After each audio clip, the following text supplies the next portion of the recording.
Hello and welcome back to Bio for Beginners. As always, I'm your host, Morgan.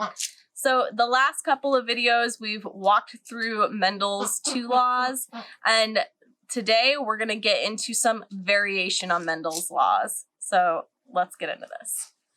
As always, right now we are having those terms and definition slides pop up on screen so you can pause and grab the vocabulary we will be using in this segment. However, a quick reminder for all of you, if you would like a PDF of my entire PowerPoint presentation, you can pop on over to my Patreon. The link is down in the description below, and grab that entire PDF for absolutely free. However, patrons do get the entire Bio for Beginners video and any study material that accompanies it at least a day in advance. Let's begin today's lesson with a quick review of Mendel's laws. So first off, we have the law of segregation, which basically says that during meiosis, alleles segregate and individual gametes carry one allele for each gene. And then we have the law of independent assortment that says that the alleles for one gene will segregate independently of all the other genes. So in other words, the gene segregation or allele segregation of one gene does not affect the others, and the other genes do not affect the segregation of that original gene either. And remember that these laws came from studying pea plants, which is very lucky because pea plants exhibit something that we know now as complete dominance. And complete dominance is basically that the idea that this heterozygous individual and the homozygous dominant individual will express the same phenotype. So one example of this is in the Mendel's peas, the flower color. So where that homozygous dominant flower showed that purple flower gene expression, and then the heterozygous individual also showed the purple flowers. And again, the image we have here is just a reminder of what happened in Mendel's experiment, where he started with the true breeding purple and white plants, crossbred them, ended up with all purple flower plants, and then when he bred that F1 generation, he ended up with the F2 generation that had this 3-to-1 phenotype ratio with 3 purple plants for every 1 white plant. However, if we look at the genotypes, the ratio you get is a 1-to-2-to-1 because there's 1 homozygous dominant, 2 heterozygous, and 1 homozygous recessive. And that is what we see with complete dominance. That ratio is a good indication if you're looking at a genetics experiment that you may be dealing with that complete dominant scenario. However, this is not the only thing we see. There are other forms of dominance that we're going to discuss today. The next form of dominance we're going to discuss is something known as incomplete dominance. So whereas in the complete dominance you have one allele that completely masks the other one, we do not see that in this case. With incomplete dominance, the heterozygous phenotype is going to be somewhere in between both of those homozygous phenotypes. So neither allele is necessarily masking the other one. What we actually see in the heterozygous individual is, again, something in between. So the example we have here is a pea generation where we have one red flower with that homozygous capital R allele. And then we have a white flowered individual, which is a homozygous lowercase r expression. And in this F1 generation, we see instead of a red flower, which we would expect with complete dominance, we see a pink flower, which is a sort of blending of the 2 phenotypes. It's somewhere between red and white. And if you breed those F1 generation plants back together, or self-pollinate more likely, the F2 generation, you're going to end up, instead of 3 red flowers and 1 white flower, you're going to get 1 red flower, 2 pink flowers, and 1 white flower. So if we actually look at the ratios here, when you cross the two heterozygous individuals, the phenotype ratio we're going to see is 1 red, 2 pink, 1 white, a 1 to 2 to 1 ratio. If we look at the genotype ratio, so the genotypic ratio, which is what we're actually going to look at when we're doing these genetic experiments, what we're going to see is 1 capital R, 2 capital R lowercase r, and 1 lowercase. So a 1 to 2 to 1 ratio. So in this case, the phenotypic ratio is going to be the same as that genotypic ratio. And again, that's because neither gene is dominant over the other one, neither masks the other. In the heterozygous individual, we get that blending of the two phenotypes, ending up somewhere in between the two extremes. We have one more case of dominance that we need to discuss, though, because it's not as simple as just complete or incomplete dominance. There's something else that we need to factor into this whole discussion, and that's something known as codominance. Now, the example that I'm using is not in the book, but it is the classic example, and I don't understand why the book didn't include it. They went straight on to a human example, which I don't think is helpful at first, because it's much more clear in this plant example. So this is what we're going to use, but we will get into that human example in just a minute. So codominance is when the heterozygous individual expresses both of those homozygous phenotypes. And the classic example of this is going to be in camellia plants. So where we see that more pinkish flower is considered red, so that's why it's labeled red instead of pink. And that's the clarification we have here. So in this P generation, we have the red plant and the white plant. And then that crossed F1 generation, instead of seeing a blending somewhere in the middle of the two extremes, what we actually see is this kind of spotted pattern where the flower is actually expressing both the red color and the white color. And then if we look at the ratios of crossing these two heterozygous individuals, if we were to move on to that F2 generation, the phenotypic ratio we're going to end up here is going to be, again, another 1 to 2 to 1. We're going to get 1 red, 2 spotted, and 1 white. And then the genotypic ratio is also going to be 1 to 2 to 1, again, with the 1 homozygous for the red color, 2 heterozygous individuals, and 1 homozygous for the white color. And this is going to be the same ratios as the incomplete dominance. So when we're looking at those ratios, it's not clear for certain whether we're going to be seeing the codominance or incomplete dominance. You would have to actually look at the other data and information to determine which one we're actually looking at. But the big factor between them is, remember, the incomplete dominance, it's a blending, and codominance, you're seeing distinct patches of each phenotype like we see in these spotted flowers here. But before we move on to the human example, we need to talk about the Punnett Square notation a little bit, because we've been kind of introduced and comfortable with this classic complete dominance notation where the dominant allele is going to be notated with a capital letter. Like in my example here, it's a capital A, and that recessive allele is notated with a lowercase letter. In the example, lowercase a. It's always going to be the same letter, just one is capitalized and one is not. And then the homozygous dominant is denoted that capital A. The homozygous recessive will be denoted that lowercase a, and then the heterozygous will be denoted with 1 capital and 1 lowercase. Now, this same notation can be used for the incomplete dominance and codominance, but since there may or may not be a recessive allele that we're dealing with, there is no one dominant allele. There may be multiple dominant alleles. So the classic notation does not necessarily make sense in these cases.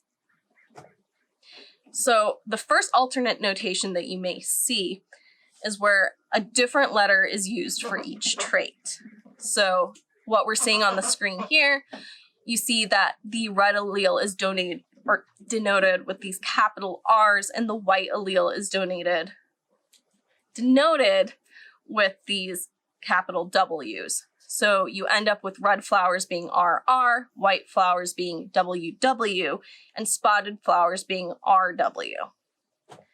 And then just if you look at a Punnett square for crossing the two heterozygous plants, you'll see that instead of a capital and lowercase of the same letter, it's just using the two letters. The big deal when you're using this notation is just to keep everything very clear, make sure you have things labeled, make sure you have a key, and make sure that at least you know what's going on so you can keep everything straight. So the other alternate notation that you will see, which is going to be probably more common than just using a different letter for each allele, is the utilization of superscripts. So when you do this, you're going to have some base letter that represents the gene or trait you're looking at. So in this example, I use C since we're looking at flower color. And then the superscript letter is going to represent the allele. So the red allele is denoted with a C and then capital R in the superscript, and the white is C with a capital W in the superscript. And then any recessive alleles in this case would be represented by a lowercase letter that's going to be the same as that base letter, and there's going to be no superscript, because what it means is this is the recessive. It'll be covered up by those codominant or incomplete dominant traits if they're there. And this notation is used much more frequently than the other one because it allows for a very clear description of any recessive traits that are in this whole allele mishmash of the particular gene you're looking at. And then again, this is just an example of the Punnett square if you're crossing two heterozygous plants. Again, as you can see, you lay it out pretty much the same with any other Punnett square that you are familiar with and comfortable with. Just instead of using that capital lowercase notation, you use the superscript. And again, like with the other example, you just want to make sure you know what you labeled what. Make sure you have a key, take it slow, be very clear when you do it. So we're going to move on to our human example now. And this is going to come in with the ABO blood group. And the ABO blood group is basically what gives us our particular blood types as humans. The ABO blood group is controlled with one gene that has 3 possible alleles. So how you notate this is going to be with the superscript notation that we saw just in the last slides. And what it's notating, the particular alleles are coding for particular carbohydrates that coat the actual blood cells. So IA is the presence of carbohydrate A, IB is the presence of carbohydrate B, and that lowercase I is the recessive trait here, and that's the absence of those carbohydrates. So we're looking here at a case of codominance.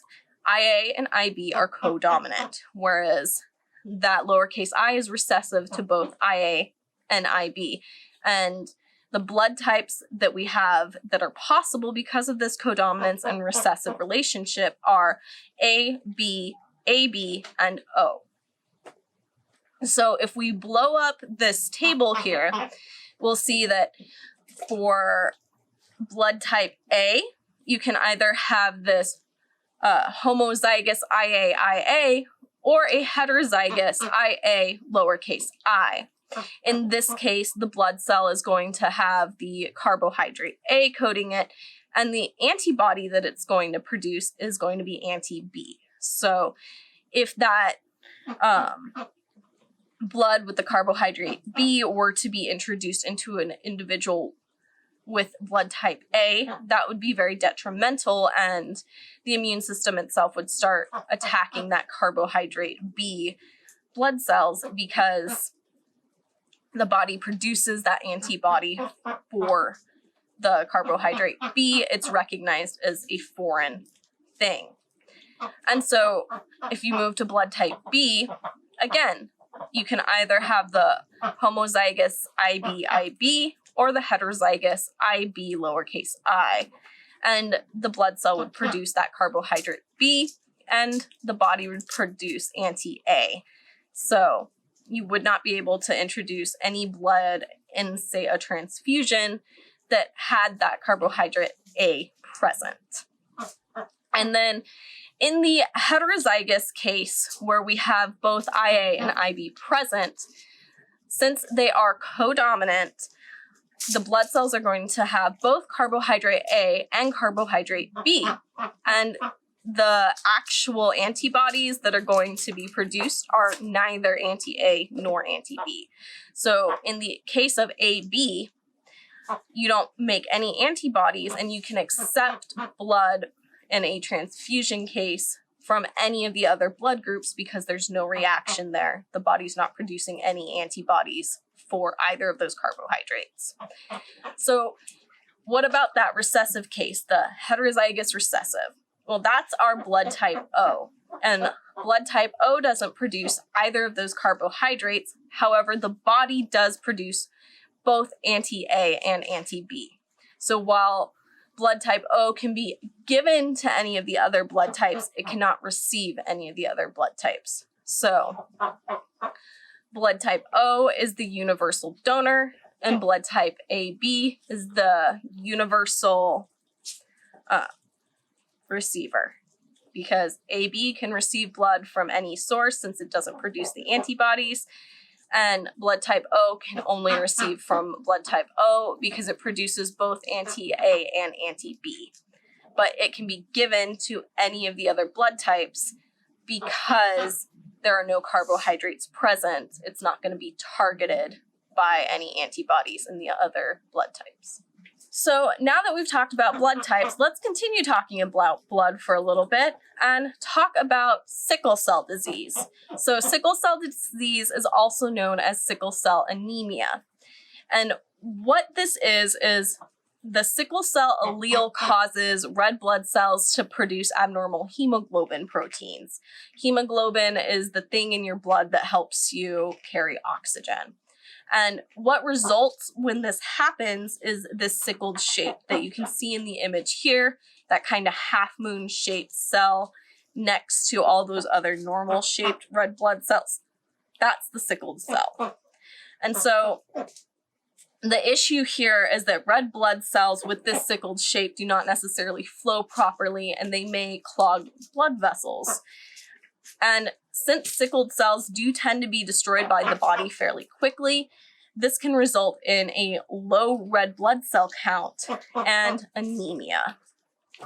But there are also other symptoms that go along with this disease, and these symptoms include things like joint problems, persistent fevers, physical weakness, and increased susceptibility to infections like pneumonia, as well as heart and kidney failure and spleen and brain damage. So this particular disease can be pretty serious.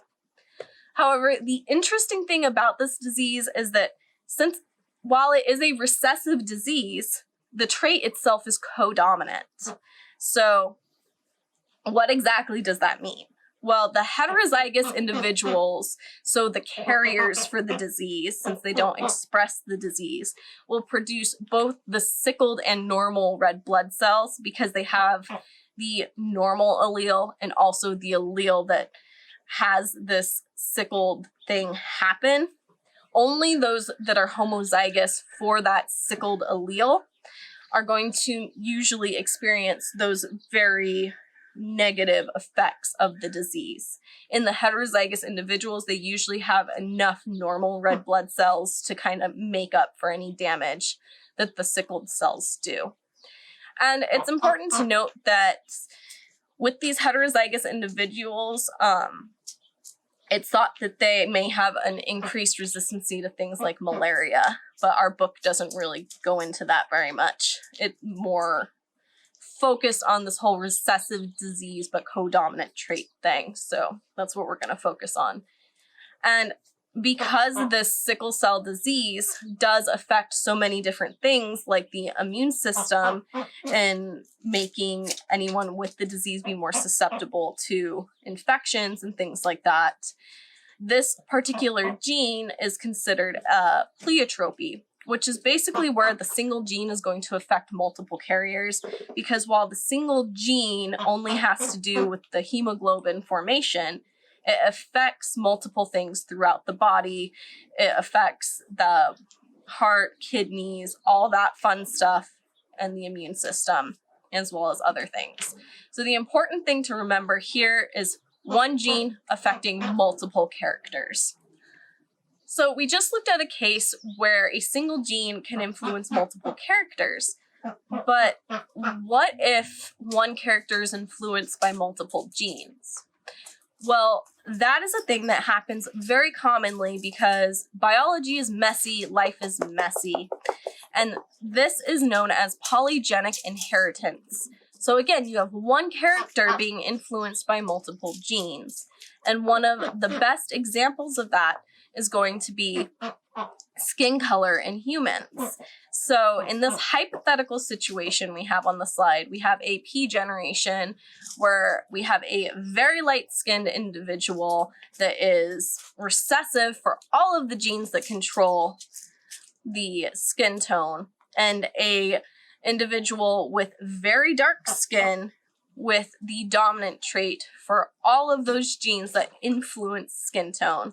So when we get that F1 generation, we're going to have kind of an in-between of the two skin tones, with the heterozygous generation being kind of a medium shade. And then if we were to move on to an F2 generation, you can see the Punnett Square here, all of these possibilities and all of these ranges of skin tones. So there are 7 possibilities here. Now, of course, humans are much more complicated in that. So what we're actually going to see is something more akin to this graph, where it's more of a gradient, not a discrete 7 skin tones. But we're going to have kind of a bell curve generally in a mixed enough population, with most individuals kind of in that medium range, and then extremes on the very pale and very dark ends. But do keep in mind that the environment can influence characters as well, since we do interact with environments, not just humans, but other organisms as well. And an example of that is tanning. So skin tone especially can be changed if you're out in the sun enough, your skin will become darker, and that's going to skew any skin color results if we're looking at that in a population.